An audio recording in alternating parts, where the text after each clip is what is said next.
आपका India news Uttar Pradesh Uttarakhand में आपके साथ मैं हूं राजीव शर्मा और बुलेटिन की शुरुआत में उत्तर प्रदेश चुनाव से जुड़ी हुई बड़ी खबर की बात कर लेते हैं। समाजवादी पार्टी और आरएलडी ने 2 और प्रत्याशी घोषित कर दिए हैं। अब तक 38 सीटों पर प्रत्याशी घोषित किए जा चुके हैं। छपरौली से वीरपाल राठी आरएलडी प्रत्याशी घोषित किए गए हैं और बड़ौद से जयवीर सिंह तोमर आरएलडी यानी राष्ट्रीय लोकदल के प्रत्याशी घोषित किए गए हैं। आरएलडी और समाजवादी पार्टी के गठबंधन के चलते 2 प्रत्याशी यहां पर घोषित किए गए हैं, जो छपरौली और बड़ौद से आरएलडी और समाजवादी पार्टी की तरफ से चुनौती पेश करने वाले हैं। बड़ी खबर इस वक्त की,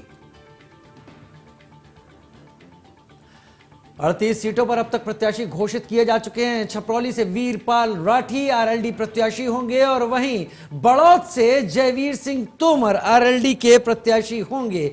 समाजवादी पार्टी और आरएलडी के गठजोड़ के बाद दोनों का ही प्रतिनिधित्व करने वाले इन 2 सीटों से ये प्रत्याशी चुनाव मैदान में उतारे गए हैं। पश्चिमी उत्तर प्रदेश का ये हिस्सा है जहां से आरएलडी की यहां पर तूती बोलती है और जिसके चलते समाजवादी पार्टी और आरएलडी अब गठबंधन में है। लिहाजा इन 2 सीटों से आरएलडी के प्रत्याशियों को सामने उतारा गया है समाजवादी पार्टी और आरएलडी गठबंधन की तरफ से। उत्तर प्रदेश में कितना बड़ा परिवर्तन लाएंगे पश्चिमी उत्तर प्रदेश, जिसकी जमीन किसान आंदोलन के चलते पिछले कई दिनों से उद्वेलित भी थी और यहां पर काफी प्रदर्शन भी हुए थे। वहां पर ये प्रत्याशी क्या इस गठबंधन के हक में सीट जीतकर आगे संख्या बढ़ती हुई दिखाई पड़ेंगे, ये देखना होगा। नरेंद्र यादव हमारे साथ ज्यादा जानकारी के साथ इस वक्त जुड़ रहे हैं। नरेंद्र, 2 सीटें और यहां पर घोषित की गई हैं और इस बार दोनों ही सीटें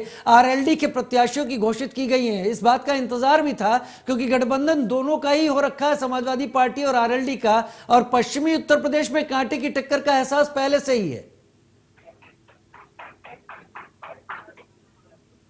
नरेंद्र, आपको मेरी आवाज आ रही है क्या?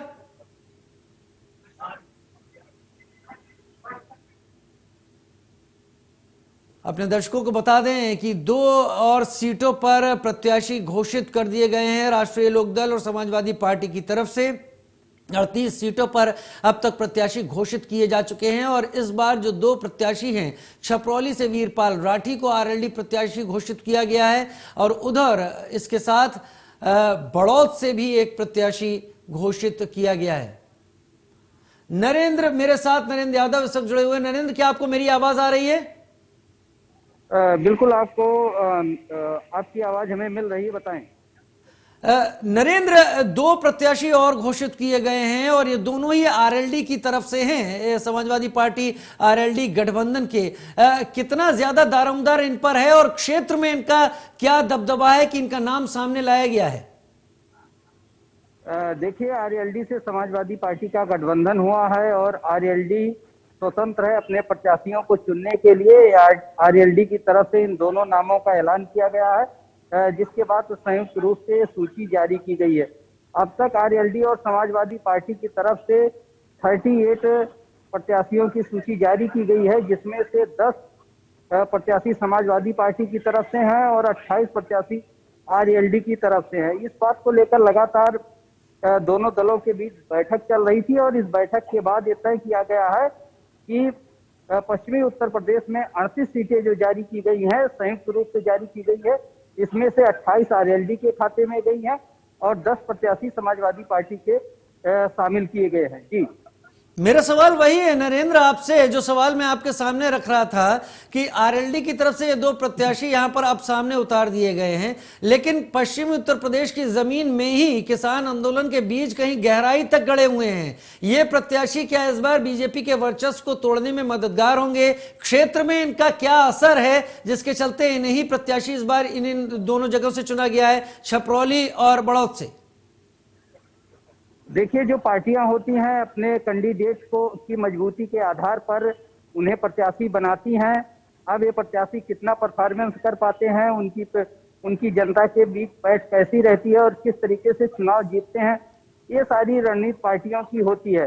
पार्टी जिसे चाहे उसे अपना प्रत्याशी ठीक है, बना ठीक है, सकता ठीक है नरेंद्र, बहुत शुक्रिया नरेंद्र तमाम जानकारी के साथ। ये पार्टियों के ऊपर पूरे उनके विवेक पर निर्भर होता है। सनुज शर्मा मेरे साथ बागपत से ज्यादा जानकारी के साथ इस वक्त फोन लाइन पर जुड़ गए हैं। सनुज, पश्चिमी उत्तर प्रदेश की जमीन किसान आंदोलन से सींची हुई जमीन है और यहीं से सबसे ज्यादा किसानों ने गाजीपुर बॉर्डर पर आकर डेरा भी डाला था।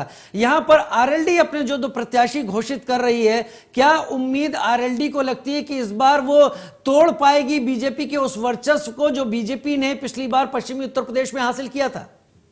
हाँ, देखिए, जो किसान आंदोलन की बात है, जो किसान आंदोलन चला था जब दिल्ली में किसान बिल्कुल डेरा डाले हुए थे, और किसान आंदोलन खत्म होने के बाद और तीनों कृषि कानून वापसी लेने के बाद जो किसान आंदोलन की तपिश थी वो काफी कम हुई है। रही बात दोनों प्रत्याशियों की, तो जो वीरपाल राठी है, पूर्व विधायक रहे हैं, इलाके की बड़ी अच्छी समझ रखते हैं, लोगों में एक अच्छी पैठ रखते हैं, लेकिन यहाँ पर चूंकि पिछली बार राष्ट्रीय लोकदल से सहेंद्र रमाला चुनाव जीते थे और उसके बाद कुछ दिनों बाद ही वो बीजेपी में चले गए थे। अब ऐसे में राष्ट्रीय लोकदल के पुराने नेता जो इस समय बीजेपी के विधायक हैं और राष्ट्रीय लोकदल के पूर्व विधायक वीरपाल राठी का नाम घोषित कर दिया गया है। इसको लेकर दो बातें भी सामने आ रही हैं, चूंकि कई और लोग भी कतार में थे। इस बात को अभी देखना होगा कि जो लोग कतार में थे उनके नामों को दरकिनार करके वीरपाल राठी पर भरोसा जताया गया है, तो वीरपाल राठी कितने कामयाब हो पाएंगे और कितने सहेंद्र रमाला कामयाब हो पाएंगे, ये अलग बात है। क्योंकि छपरौली राष्ट्रीय लोकदल का सबसे मजबूत गढ़ है, इनका अभेद्य दुर्ग है और आज तक छपरौली में राष्ट्रीय लोकदल को कोई नहीं हरा पाया। तो इसी बात को लेकर राष्ट्रीय लोकदल आश्वस्त है कि हमारा ये अभेद्य दुर्ग है, हमें कोई नहीं हरा पाएगा।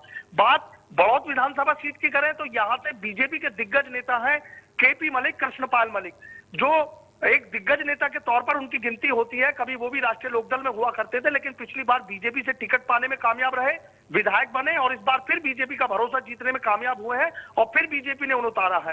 राष्ट्रीय लोकदल ने यहाँ से जयवीर तोमर है, जयवीर तोमर को चुनाव मैदान में उतारा है, एडवोकेट है, दोनों के बीच कड़ा मुकाबला होगा, दिलचस्प मुकाबला होगा।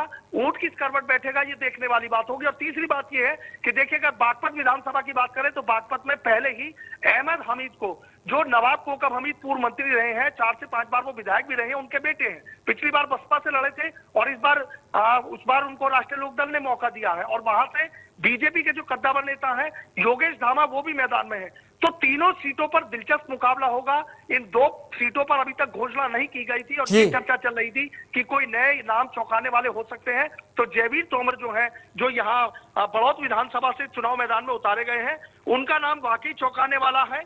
और रही बात वीरपाल राठी की, तो पूर्व विधायक है। ठीक है सनुज, ठीक है सनुज, तमाम जानकारियां सिलसिलेवार तफसील से पहुंचाने के लिए बहुत शुक्रिया आपका। आपने समीकरण समझाए, यहां पर किसका कितना जोर है और वजह क्या है। बढ़ते हैं।